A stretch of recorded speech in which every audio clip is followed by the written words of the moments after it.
Okay guys, good morning. So, nag-video tayo na medyo late na, mga 9 AM na yata ngayon. And alam niyo naman, hindi ko sure kung sa inyo ay nag-uulan, pero dito medyo nag-uulan past 2 days, medyo kulimlim. Aaraw saglit, uulan, kulimlim, ganon. Ganon yung scenario natin ngayon. Pero goods naman, lumalaki naman yung tanim natin. Then, ito, for harvest natin to this coming Friday. So, tinitingnan ko yung nutrient solution nila. Kasi, tulad na nasabi ko nung last video, nauulanan, tapos yung ulan pumapasok dito sa container, which is, yun yung isang nagiging possible issue, maliban na lang dun sa nagiging basa sila, yung dahon. Tinitingnan ko kung magkakaroon ng fungus or kung ano man. Wala naman, goods naman sila. So, ito yung for harvest natin this coming Friday. So, may pupuntahan na rin lahat yan. Yan yung tinanim natin nung April 14. So, nasa 45 days na siya pagdating ng Friday. So, goods na yan. Goods na yan. And, ito yung May 10 naman natin. So, looking good din naman. Sa ngayon, tinitingnan ko itong mga basil natin. So, sobrang taas na nila. Medyo na huhulog sila. So, gagawa natin ng paraan para magkaroon sila ng support. So, yan. Sana hindi ko makalimutan mamaya. So, yan. Mga sweet basil, lemon basil, sweet basil, Thai basil, and lemon basil. So, ayan. So, yun yung isang napansin ko nga, nalalagyan sila ng tubig pag umuulan, yung ganyang setup. So, naglagay ako dito ng styro. Kaso parang may, sana naman hindi to butas. Ayan, no? So, hopefully hindi yan butas. Sana. Nilagay ko lang yan. Wala yung laman. So, tinitingnan ko pag umulan ng malakas, magkakaroon ba siya ng tubig. Pero kung mapansin nyo, meron siyang foam sa taas. Parang ginagaya lang natin yung setup na to. Titingnan natin kung magkakatubig siya. So, ito, ito medyo matagal na to eh. April 10. April. Dapat na-harvest ko na siya siguro harvest ko na rin to, baka bukas harvest ko na. Pati yung scamander, overdue na sila. Pero kasi yan yung mga late lumaki. So, for personal consumption na yung mga yan. So, ngayon, ito yung bell pepper natin. So, didiligan ko lang naman yan. Lumalaki na yung bell pepper natin dito. Siguro ayusin ko lang na konti para medyo hindi siya nabibigat ang papunta doon kasi nandun yung bunga niya. Looking good naman. Ayos naman sila. So, ito yung mga styro natin. Ito yung, ano ba yan? April 25 yata to. Yan, April 25. So, isa yan sa mga experiment natin. Nutri-Hydro versus Kiss Solution. Palagi na, wala naman masyadong pagkakaiba yan.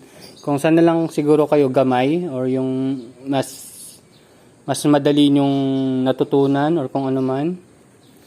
Parang medyo nakaangat. Yan. Iba natin ng konti. Anyway, yan. So, tuloy-tuloy lang naman yan. So, ito yung first batch natin na 30. Ito 15. Ito kasi mga earlier batches, hindi pa sila full na 15 or 30. Kasi yan yung nagta-transition pa lang tayo na magtanim papunta ng styro boxes. So, ngayon, ito, since yun yung dapat i-harvest natin Friday, may pupuntahan na yan. So, may mapagbibigyan na tayo. Yung ibang ka-jogging natin, kailangan na rin, or gusto na rin kumuha ulit. So, good news sa atin yon. Ang poproblemahin na lang natin is paano natin sila masasuplayan. So, ang binanggit ko is mag-early harvest tayo dito. Yung medyo malalaki na, siguro ito. Ito, yan. May dalawa kasi tayong pwedeng mabigyan or naghahanap. Parang after 3-4 days, ubos na nila yung yung tatlo eh. So, parang ganun yung magiging schedule natin. Pero titingnan natin kung kaya natin i-provide sa kanila. Pero susubukan natin ang best natin para at least weekly meron silang supply.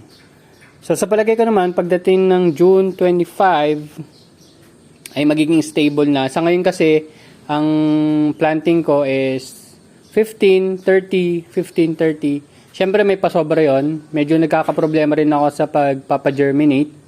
Pero goods naman, ginagawa natin na paraan. Tapos tinitingnan natin kung paano natin may improve.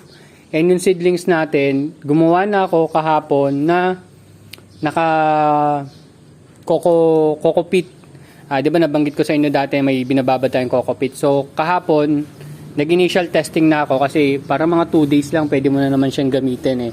Yun yung alam mo, yun yung pagkakalam ko kasi nag-research din naman ako. Although sabi nila kung mas matagal maibabad, mas maganda. Pero tingnan natin kung ano magiging result. Isa kasi sa naging problema ko pag sa foam,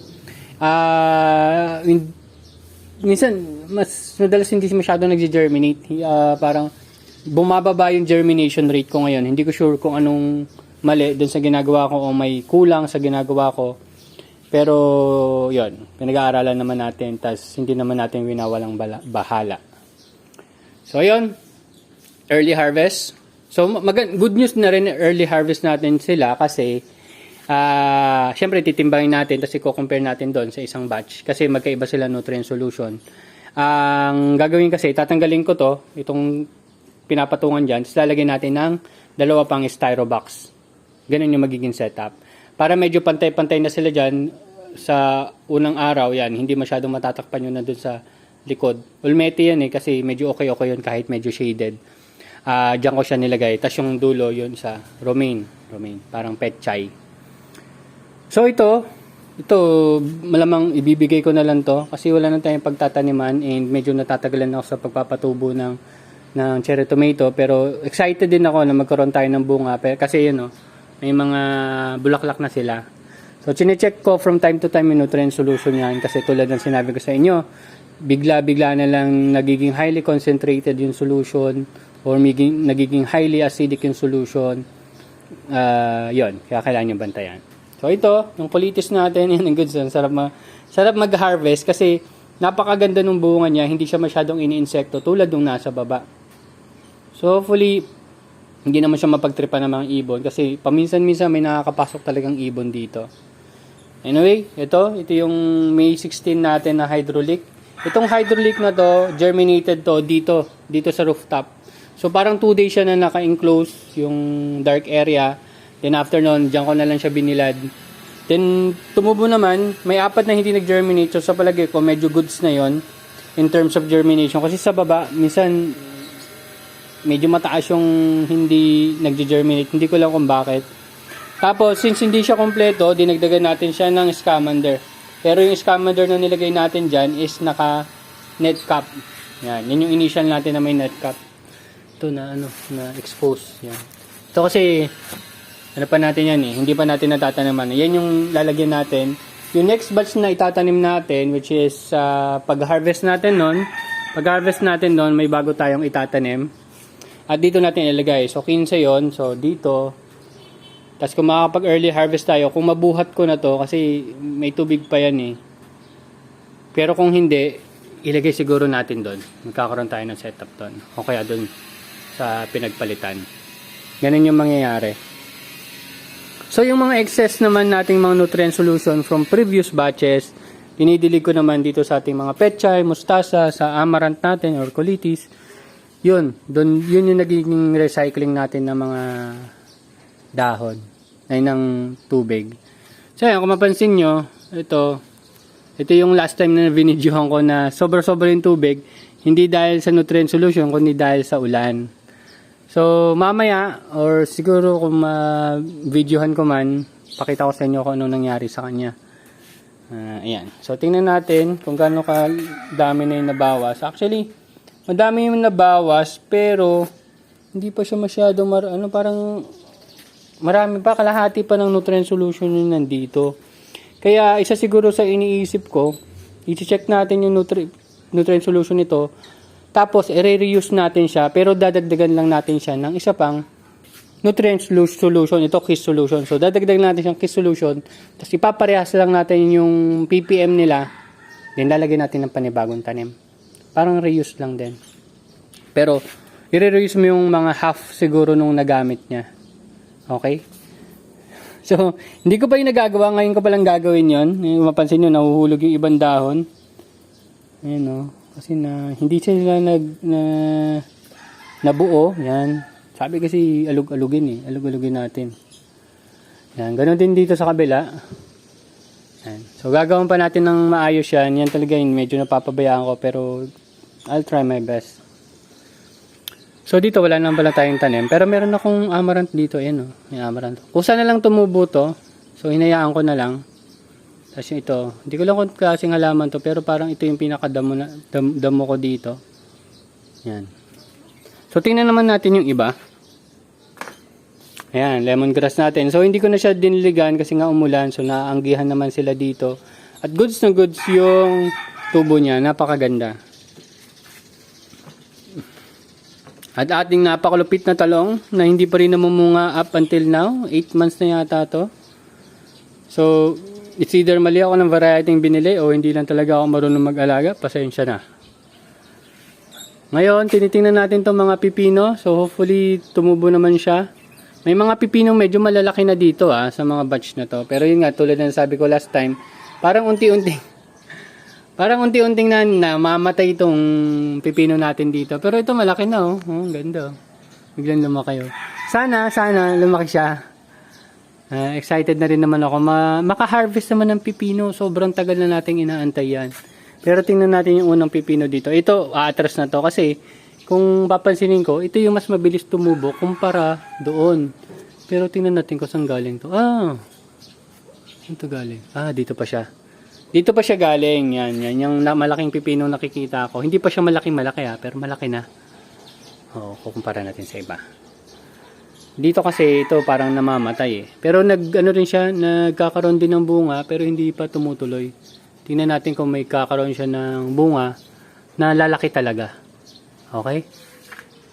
So goods naman. So tingnan natin dito kung may ganung klaseng pipino. Palagay ko wala. Pero ang daming bunga. Ang daming maliliit na bunga. Hindi lang lumalaki ng gusto nating size.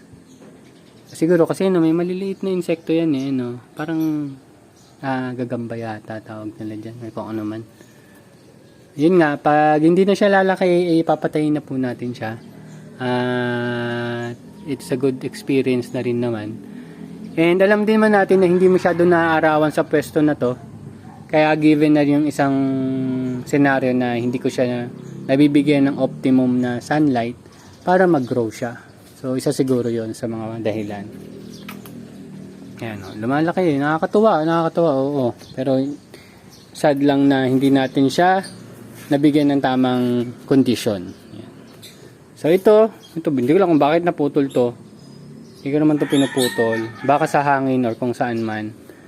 O baka may ibon. Hindi ko kasi alam kung paano nakakasuk pa dito yung ibon Lahat na sinubukan ko pero ayun. Yan, daming tapal-tapal dyan. Anyway, looking good pa rin naman. Nakakapag-harvest pa rin naman tayo. Unti-unti, and ito lang, dito tayo excited para magkaroon tayo ng sarili nating seeds ng sweet basil. Yan. So, yun lang naman. Masyado na yata akong maraming nasabi at tumagal na ang ating video. Pero hopefully may mga natutunan kayo or kung may tanong man kayo, tanong lang kayo. Tingnan ko kung masasagot ko. Pero yun may ibon yata ito Yun ibon. Tayo ng ibon. Ay sorry. Yung tayo ng ibon. Buti naman, hindi nila kinakain kasi ito mustasa, red mustasa to. Kasi ito yung mustasa na green. Yan. Petchay. Yan. Okay? So that's it. Thank you very much and hopefully makita natin ng halos sabay-sabay to. Pero yun nga, mag-early harvest tayo. So pag nag-early harvest tayo dito, yung batch na yon 6 pero 5 lang siguro ma-harvest yan. Mag-early harvest din tayo dyan. Para ma-compare natin yung size nila sa isa't isa. So, meron tayong Nutri-Hydro and meron tayong case solution. So, kung ano yung mas maganda yung ibinigay sa akin, pwede natin pagpatuloy. Pero pwede pa rin naman tayo mag-experiment hanggang meron tayong ganung solution. So, that's it. Thank you very much and see you next update. Bye-bye!